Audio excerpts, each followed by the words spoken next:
할렐루야. 반갑습니다. 예. 오랜만에 뵙죠? 예.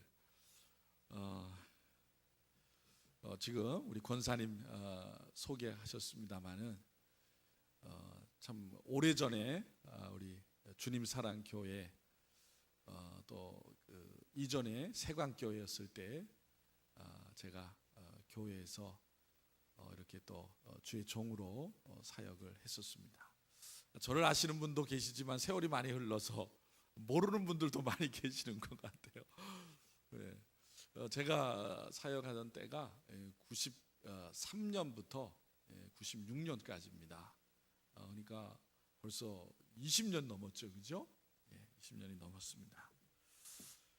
그래서 제가 이제 그 교회를 떠난 지는 오래됐지만은 제가 심무하는 교회가 신월중앙교회인데 거리는 얼마 안 돼요. 그래서 이렇게 자주 뵙고 또 이런 왕래는 못했지만은 늘 제가 또 섬기던 교회였기 때문에 항상 마음은 이렇게 생각하고 있었습니다. 그래서 오고 가면서 이렇게 교회도 보고 그래서 기도도 많이 했어요. 어려움을 겪을 때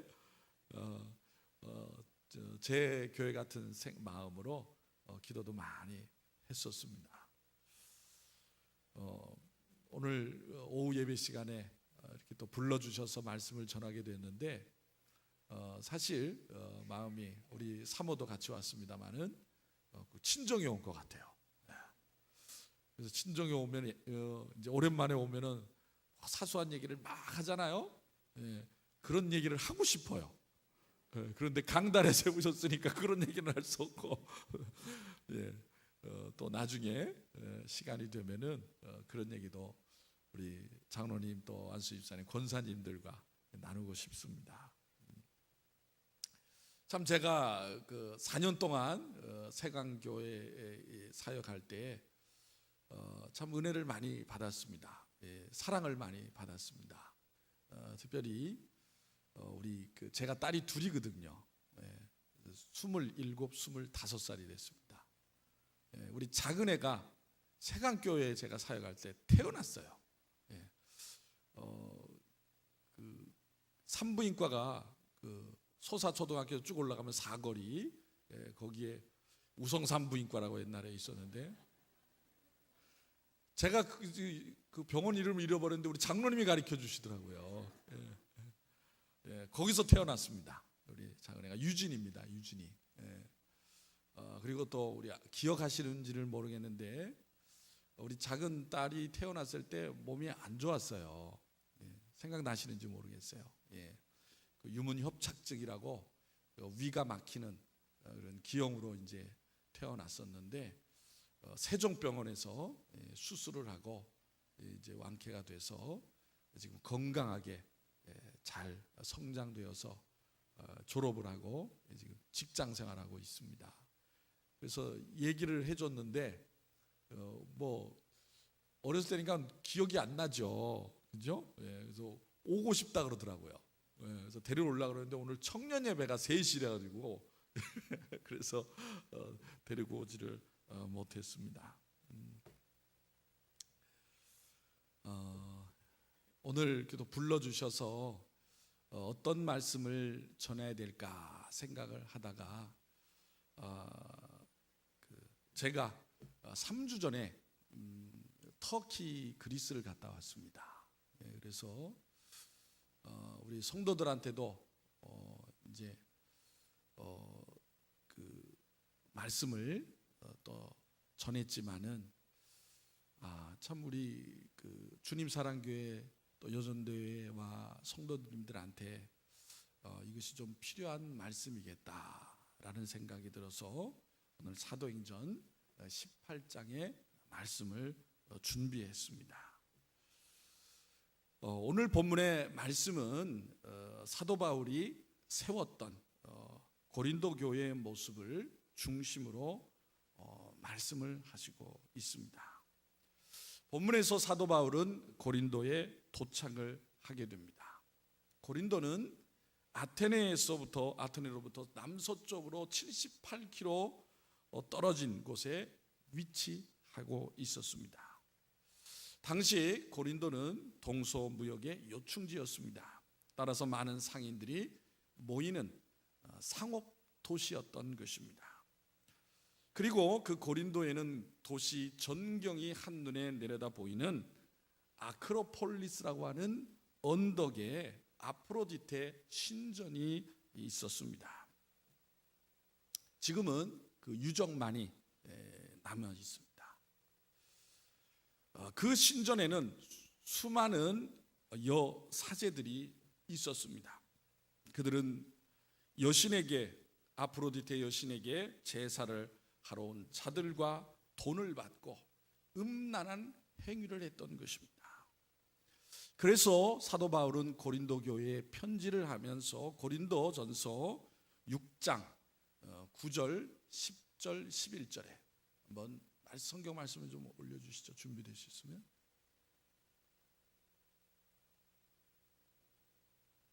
고린도전서 6장 9절.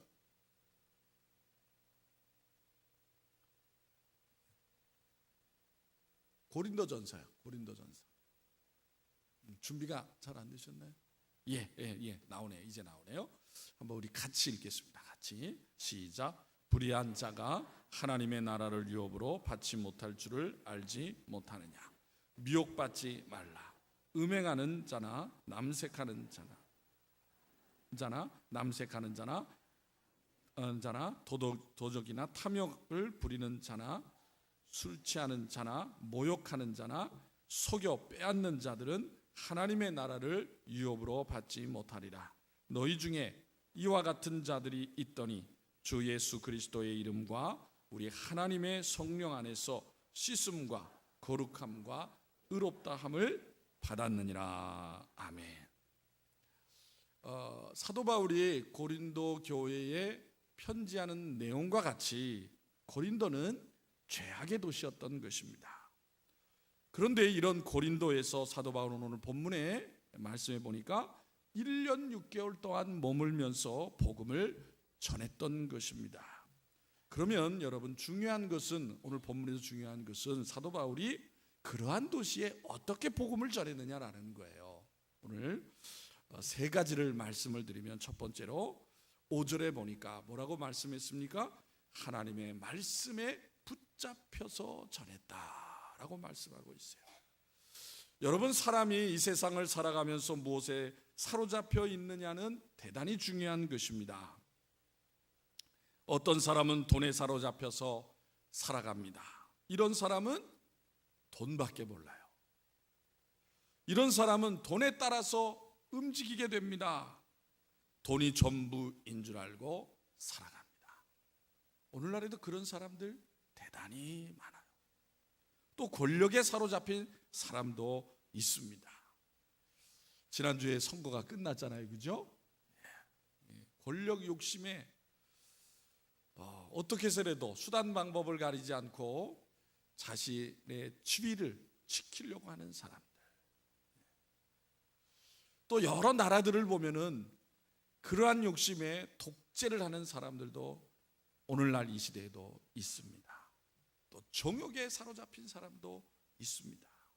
그런데 여러분, 그러한 것에 사로잡힌 것이 아니라 오늘 본문의 사도 바울은 하나님의 말씀에 붙잡혔다라고 말씀하는 거예요. 성도 여러분, 그렇습니다. 우리 그리스도인들은 무엇에 붙잡혀야 되느냐라는 것을 말씀합니다. 그렇습니다. 그리스도인은 하나님의 말씀에 붙잡혀야 되는 거예요. 성도 여러분, 여러분은 하나님의 말씀에 붙잡혀서 살아가는 성도들이 되시기를 바랍니다. 왜 하나님의 말씀에 붙잡혀서 살아야 되는 것입니까? 하나님의 말씀에 붙잡혀야 세상을 두려워하지 아니하고 담대히 복음을 전할 수가 있기 때문이에요. 여러분, 요즘에 오늘 그 여전도회 헌신 예배 드립니다마는 여전도회 전도하시잖아요. 그렇죠? 전도하기가 쉽습니까? 쉽지 않죠. 어렵죠. 반응이 없잖아요. 전도에도 뭘 얘기를 하면은 반응을 해야 되는데 무관심해. 요즘 사람들은요. 위축이 돼요. 그런다고 해서 우리가 복음을 전하지 않을 수가 없어요. 어떻게 해요? 하나님의 말씀에 붙잡혀서 전해야 그런 것을 이기고 담대하게 전할 수가 있습니다. 터키에 가니까요, 그 갑바도기아라는 지역이 있습니다. 예, 갑바도기아는 그 큰 지역 자체를 이렇게 호칭하는 거예요. 한 도시를 얘기하는 것이 아니라, 그것이 터키가 동서로 이렇게 길게 놓여져 있는데 우리나라의 7배입니다. 7배. 남한의 7배예요. 그 가운데 중앙에 갑바도기아라는 지역이 있습니다. 화산으로 생겨진 지역이에요. 그곳에 데린쿠유라고 하는 유명한 곳이 있습니다. 데린쿠유. 들어보셨어요? 못 들어보셨어요? 예. 잘 됐네요. 모르셔야지 제가 얘기하는 게 재밌잖아요. 지하도시입니다. 지하도시. 예. 초대교회 성도들이 살았던 지하도시 데린쿠유라는 곳이에요. 요즘에는 그리스도인이 아니래도 일반 관광객들이 터키를 많이 가서 보는 곳입니다. 데린쿠유에서 지하 그 도시에 그리스도인들이 살았는데 얼마 동안 살았느냐 하면 250년에서 300년 동안 살았어요. 그곳의 인구가 2만 5천 명에서 3만 명 정도 살았다고 합니다. 네. 지하로 계속 밑으로 흙을 파내려가서 이제 그 안에다가 동굴 안에다가 주거지를 만들고 학교도 만들고 했는데 현재까지 들어갈 수 있는 지하는 지하 8층까지예요. 그러니까 그 밑에는 아직 발굴을 못하는 거예요. 최근에 다시 새롭게 발견되어진 건 뭐냐 하면 그 데린쿠유라고 하는 그렇게 많은 2만 5천에서 3만 명이 살고 있는 데린쿠유뿐만 아니라 또 다른 지하 도시를 발견을 했는데 거리가 9km예요. 9km. 데린쿠유에서. 그런데 지하 동굴로 연결이 되어 있다는 거예요. 9km를 여러분 지하 동굴로 간다고 생각해 보세요. 그런데 중요한 것은 왜 그곳에서 250년, 300년 동안 살았느냐라는 거예요. 무슨 대단한 이유가 있어서 그렇게 산 것이 아니라 이유는 단 한 가지입니다. 그것은 주님을 부인하지 않기 위해서 그렇게 사는 거예요. 부인하지 않기 위해서. 왜냐하면 로마 제국이 기독교가 공인되기 이전에 기독교인들을 핍박을 했는데 예수를 모른다고 하면 살려주고 예수를 안다고 하면 죽였기 때문이에요. 그러니까 그 초대교회 성도들이 그 예수님을 모른다고 부인하지 않기 위해서 그 지하도시에 250년, 300년 동안 살았다는 사실이에요. 예수님을 부인하면 지상으로 올라와서 편하게 먹고 싶은 거 먹고 다니고 싶은데 다 다니고 햇볕을 쬐으며 편안하게 살 수 있었지만은 그 주님을 부인하지 못해서 어두컴컴한 지하도시에서 그 오랜 세월을 초대교회 성도들이 살았던 것입니다. 그곳에 가면은 10분의 1도 안 되는 부분을 보여줘요.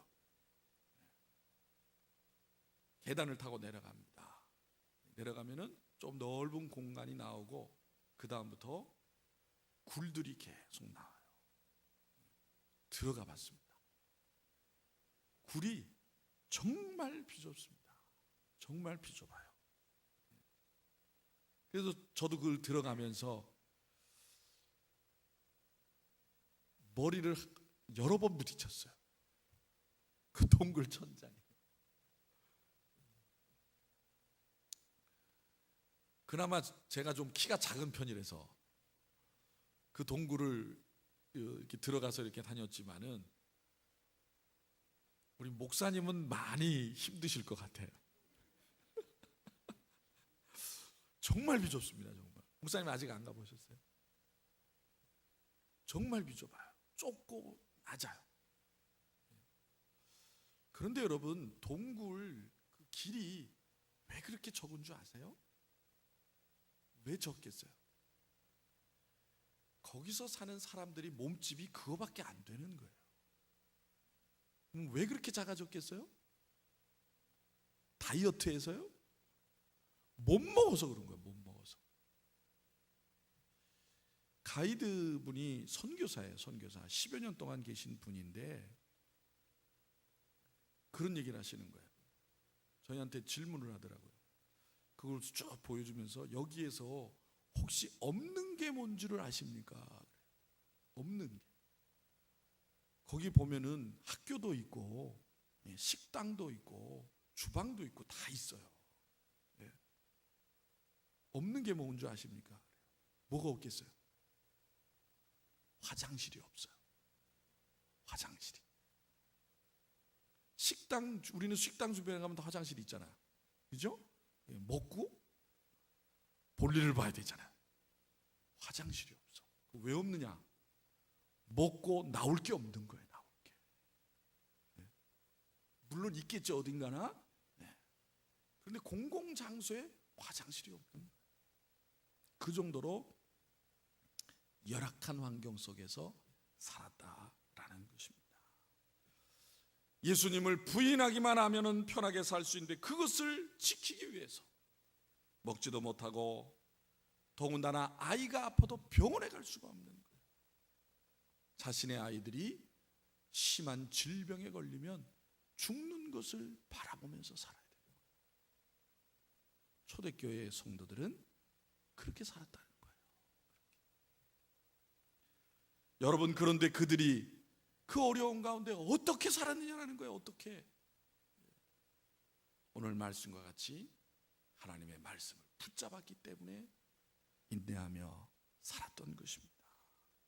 주님의 말씀에 붙잡혀 있었기 때문에 그들은 흔들리지 않고 그 믿음을 지키며 아버지, 어머니, 손자, 자손 대대로 300년 가까이 하나님을 예배하며 사는 거예요. 성도 여러분, 오늘날 우리는 풍요로운 환경 속에서 얼마나 많은 것을 누리고 살아갑니까? 그러면서도 조그만 불편한 것이 있으면 견디지 못해요. 도리어 여러분, 이 시대가 그 고난의 시대보다 믿음과 신앙을 지키기 어려운 시대가 되었어요. 왜요? 하나님의 기도하지 않아도 누리는 것이 너무나 많기 때문에. 여러분, 이러한 시대에도 마찬가지로 하나님의 말씀을 붙잡지 않으면 믿음을 잃어버릴 수밖에 없는 것입니다. 오늘 본문의 말씀을 통해서 그래서 무엇보다도 사도 바울도 하나님의 복음을 전하는 데에 하나님의 말씀에 붙잡혀서 가르치고 전했다라고 우리에게 말씀해 주시고 있는 것입니다. 성도 여러분, 특별히 3, 4 전도의 여러분, 주님의 일을 감당할 때에 하나님의 살아있는 말씀을 더 굳건히 붙잡으셔서 주님의 일에 충성하시기를 바랍니다. 두 번째, 열심으로 복음을 전했다 그랬어요. 열심으로. 6절, 7절, 8절에 보니까 사도 바울은 고린도에서 먼저 어디로 갔냐면 유대인들만 모이는 회당에 들어갔습니다. 거기에서 예수가 그리스도라고 열심히 전도를 했어요. 그런데 쉽지 않았습니다. 고린도 회당에 모이는 유대인들이 처음에는 한두 번 들어주더니 나중에는 바울의 말을 듣고 거부할 뿐만 아니라 대적했다고 했어요.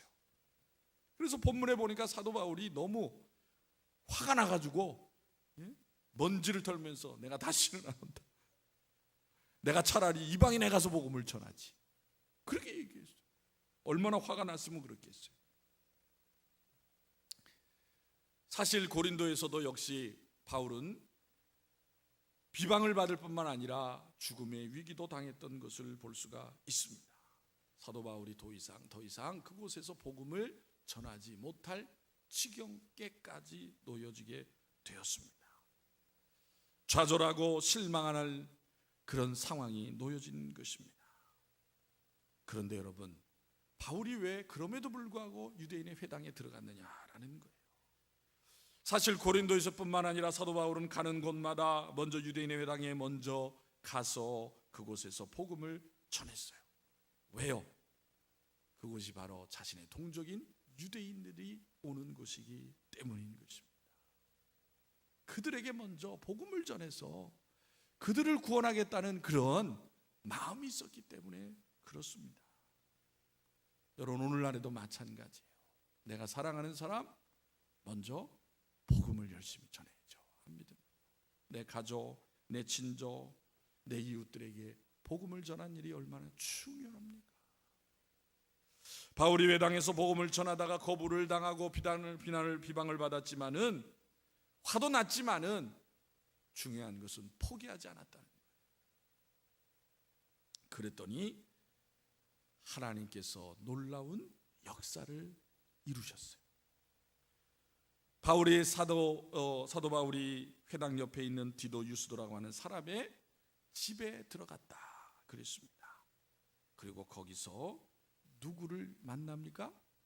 회당장 그리스보를 만났어요. 회당 안에서는 다 유대인들이 비난하고 반대를 하니까 이 회당장 그리스보가 그래도 그 마음에 감동이 되고 움직임이 있었는데 티를 못 낸 거예요. 그런데 바로 디도 유스도라는 집에 갔을 때 회당장이 거기에 있었던 거예요. 그리스보가. 그 그리스보가, 회당장 그리스보가 예수를 믿고 또한 수많은 고린도 사람들이 복음을 듣고 세례를 받게 되었다는 사실입니다. 바울이 회당 안에서 복음을 전할 때 반대하던 사람들이 몇 쪽에서 쫓겨나왔지만은 하나님께서 그 수고가 헛되지 않도록 믿는 자들을 예비하셔서 디도 유스도라고 하는 사람의 집에서 회당장 그리스도뿐만 아니라 많은 사람들을 만나게 하시고 그들에게 복음을 전하게 하시고 그들이 예수를 영접하게 했다는 사실입니다. 바울은 복음을 전하다가 어려움들을 겪었지만 결코 실망하지 않았어요. 포기하지 않았습니다. 그랬더니 하나님께서 믿도록 예비하신 자들을 만나게 하신다. 우리도 역시 복음을 전할 때 하나님의 그런 섭리가 있는 줄로 믿고 담대하게 전하시기를 바랍니다. 사단은 우리를 어떻게 해서든지 복음을 전하지 못하게 막지만은 우리가 포기하지 않고 실망하지 열심을 다하면 하나님이 놀라운 섭리 가운데에 나를 통해서 믿는 자들을 만나게 하신다는 사실을 기억하시기를 바랍니다.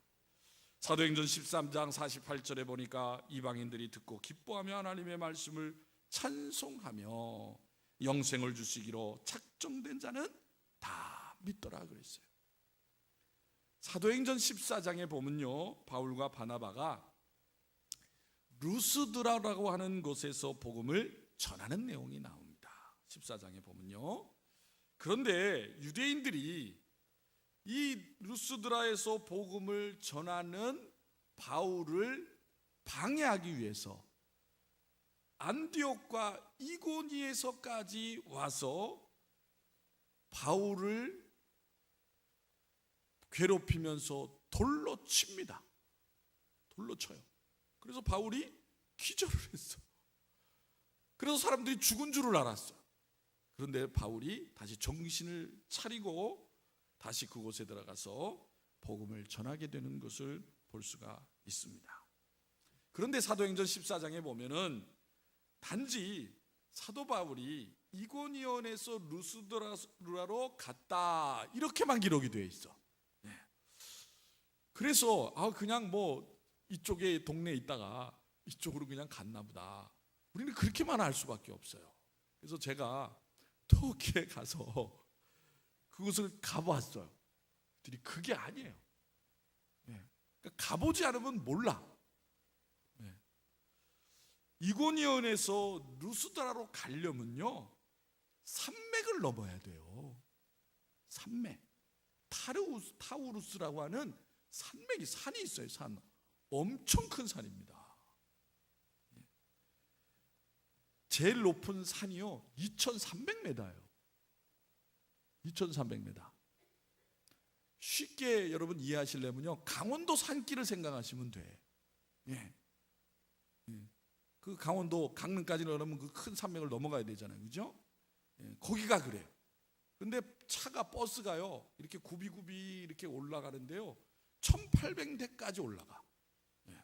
그래서 이제 넘어가는 게 제일 높은 차가 올라가는 데가 1800m예요. 그게 거리가 얼마냐? 160km예요. 160km.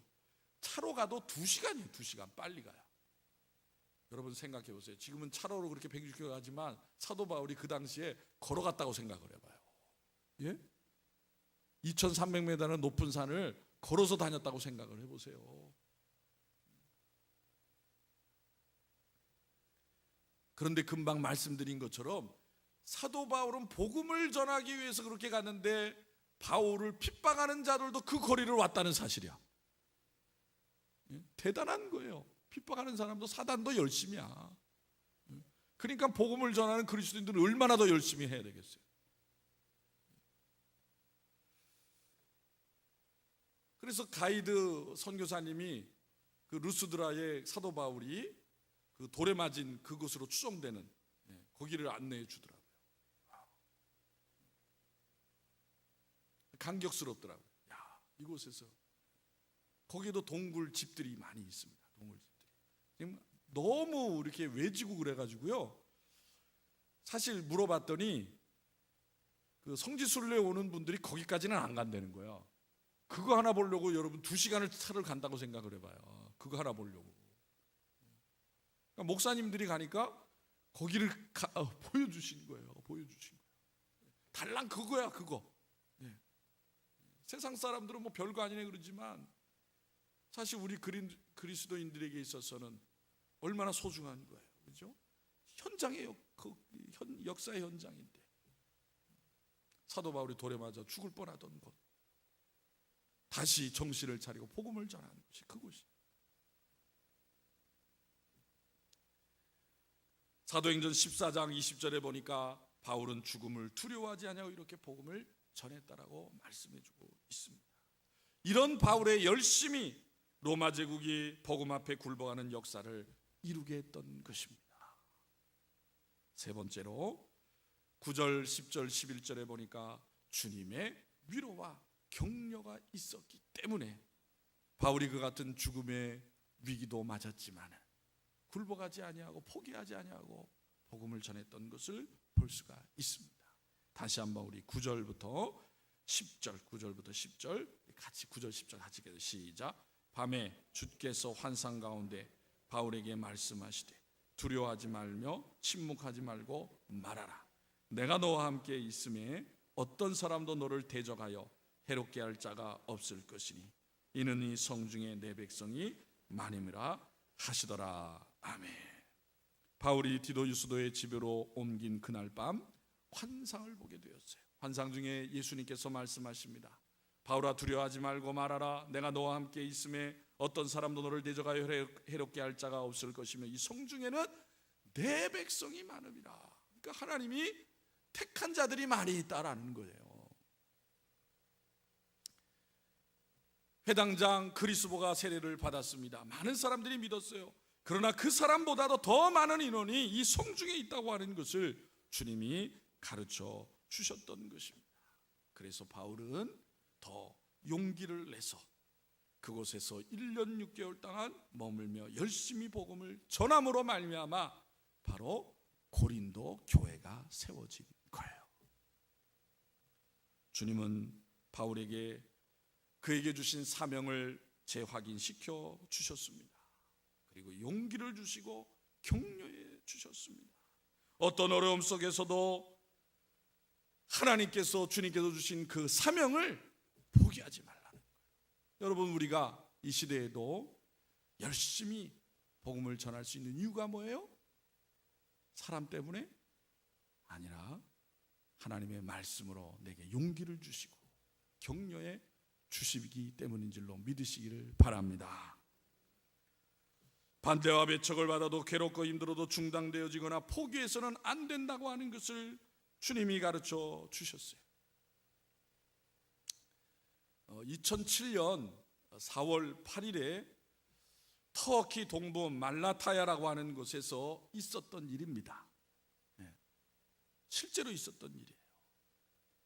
독일에서 파송된 틸만이라는 선교사가 이슬람 원리주의자 5명에게 3시간 동안 고문을 당하다가 목이 잘려서 순교를 당했어요. 2007년 4월 8일에. 틸만 선교사뿐만 아니라 그가 복음을 전해서 제자를 삼은 현지인, 개종을 한 현지인 2사람도 함께 순교를 했습니다. 그러니까 3사람이 죽은 거예요.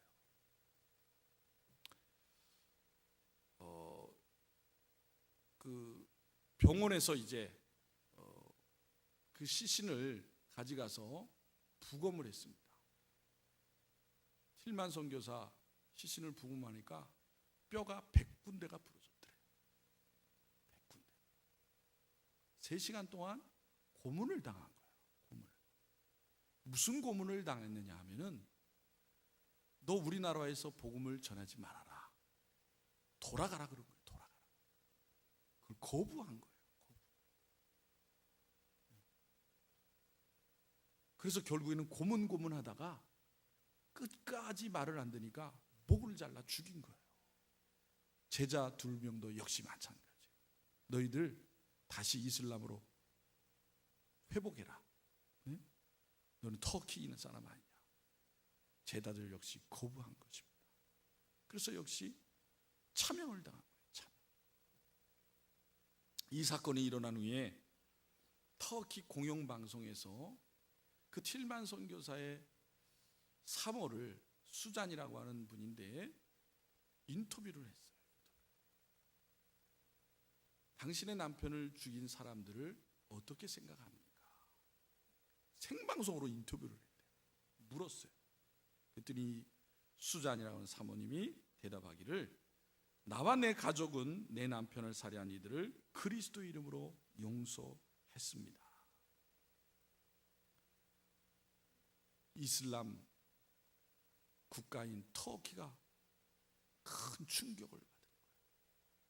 왜냐하면 여러분 아십니까? 이슬람에는요 용서가 없어요. 용서가.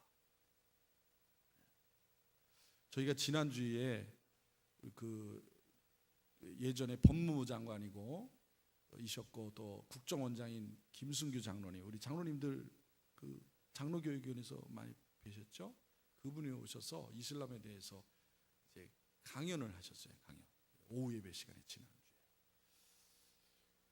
지금 우리 그 한국 교회뿐만 아니라 우리 나라가 굉장히 이슬람에 대해서 지금 잘 모르고, 또 이슬람에 대해서 대처를 못할 뿐만 아니라 이슬람에 대한 그 영향력이 굉장히 심각합니다. 굉장히 심각해요. 여러분, 그 터키뿐만 아니라 이슬람 국가에서 제일 큰 문제가 뭐냐 하면은, 그들은 반드시 어떤 피해에 대해서 보복을 한다는 거예요. 보복을 한다는 거예요. 그게 오랜 관습이에요. 관습. 그래서 어떤 일이 있었느냐면, 터키는 서부가 있고 중부가 있고 동부가 있어요.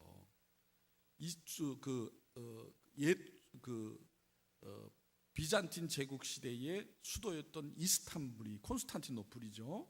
그 서부에, 유럽에 가까이 있어요. 대부분의 인구는 거기서 삽니다.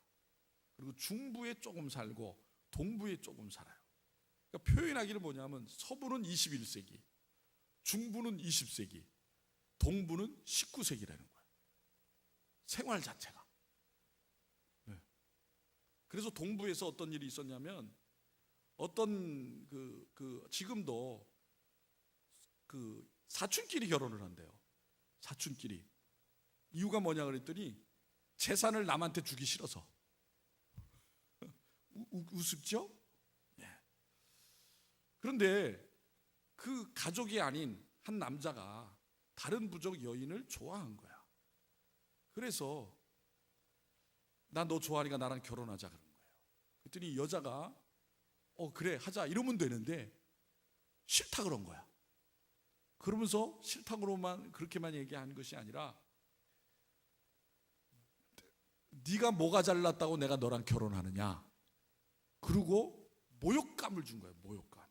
그러니까 이 남자가 집에 와서 형제들한테 나 이런 모욕을 당했습니다. 그리고 얘기를 한 거야. 그랬더니 그 집안 형제들이 의논해서 이거는 우리 가문의 수치다. 그냥 내버려둬서는 안 된다. 그래가지고 그 여인이 다른 남자랑 결혼하는 날 그 여자의 부족 사람들이 찾아가서 20명을 죽였어요. 그 결혼식에 있는 사람들을 20명을 죽였어요. 발칵 뒤집힌 거예요. 그러니까 결혼하는 부모님 그래가지고 형제들 다 죽였겠죠. 그죠? 그러니까 그 신부의 결혼한 여자의 가족이 가만히 있겠습니까? 부족 회기를 한 거야. 그 부족이 회의를 하면서 이제 제일 연장자가 뭐라 그러냐면 2주 안에 그 남자의 가족을 다 몰살시켜라 명령을 내렸어요. 보복을 하기 위해서. 그러니까 그 마을이 완전히 발칵 뒤집힌 거예요. 시간이 없잖아. 그래서 그 신부를 죽인 사람들을 그 마을의 제일 높으신 분이 다 불러다 놓고 이렇게 얘기를 했대요. 자, 여자의 집안이 당신 가족을 다 죽인다고 하니 막을 길이 없다. 그러니 일주일 안에 이 마을을 떠나고 다 흩어져서 어디 사는지도 모르게 떠나라 그랬대. 그 길밖에 없다. 그래서 그 신부의 가족들이 남아있는 그 신랑 좋아했던 남자의 가족들이 그 일주일 후에 다 사라졌대요. 오늘날 있었던 일이에요. 오늘날 있었던.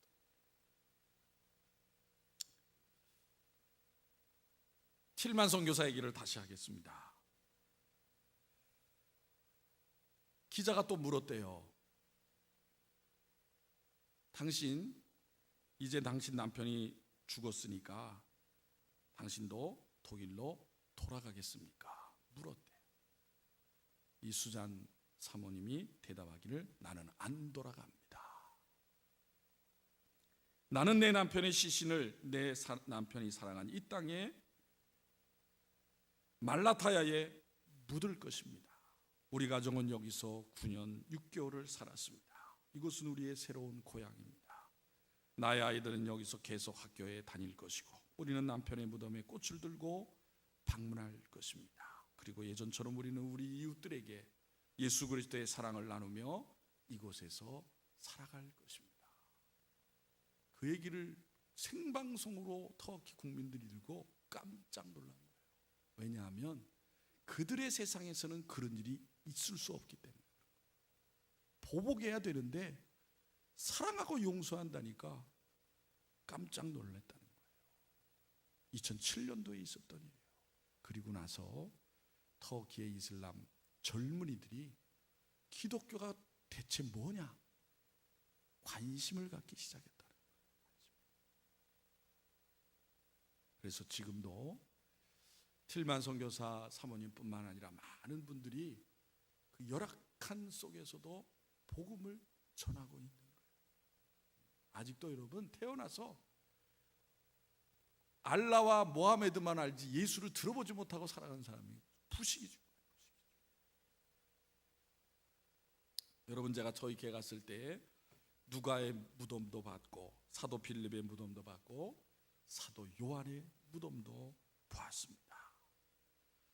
보면서 그들은 주님의 사명을 받고 소명을 받고 주님의 위로와 격려를 받으며 순교하기까지 그곳에서 복음을 전했던 분들입니다. 사도 바울 역시 유대인들의 반대와 박해 속에서도 포기하지 아니하고 그곳에서 오늘 본문에 보니까 1년 6개월 동안 머물면서 하나님의 말씀을 전하고 가르쳤다고 했어요. 그래서 고린도 교회가 세워진 것입니다.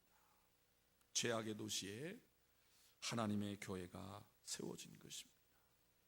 고린도전서 6장에서 아까 읽어드린 것처럼 죄악의 도시에서 음행하고 우상숭배에 빠지고 방탕한 자들이 예수 그리스도의 이름 앞에 회개하고 돌아와 거룩한 성도가 되었다고 말씀해 주시고 있는 것입니다. 오늘도 하나님은 이렇게 믿음의 일꾼들을 통해서 이 같은 놀라운 일들을 이루어간다는 사실이에요. 사랑하는 성도 여러분, 우리 3-4여전도의 일꾼 여러분, 어떤 믿음의 사람이 되기를 원하십니까? 계시록에 보면은 7교회가 나오잖아요. 7교회가요.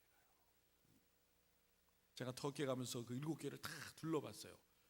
보통 힘든 게 아니더라고요. 거리가 너무 멀어가지고. 네. 여러분 3장에 보면 라오디게아 교회도 나오잖아요. 3장에 보면.